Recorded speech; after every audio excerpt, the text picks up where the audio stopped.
You also made a very intentional decision to go public when you had your top surgery and to Hmm. show people like what that looked like.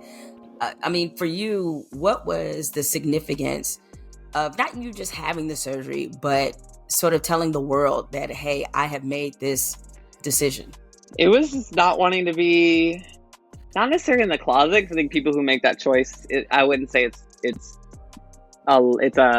similar to being in the closet, but for me, it was really just wanting to be like loud and proud about who I was and know that like this isn't something I'm afraid or ashamed of. I didn't know my nipples were gonna end up on USA Today. I'm glad I covered them. I put the stars over them. Like I didn't expect it to blow up the way it did. So did that decision to share about my top surgery, like it thrust me into a different stratosphere of, I don't know, celebrity, of I would say deity in some ways in the queer community.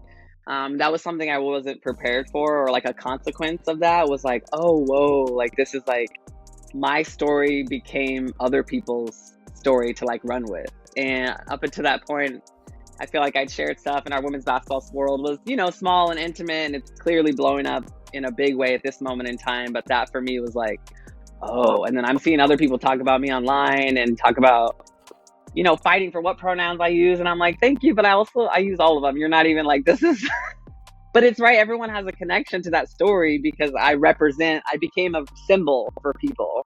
So that was a really fascinating part of it that has had me ever since then kind of juggling like what I want to share about my life publicly and privately, like what parts of me do only belong to me.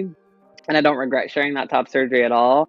But it's had me wrestling with the like, okay, yeah, like once you put it out there, it's the world, like they get to run with it.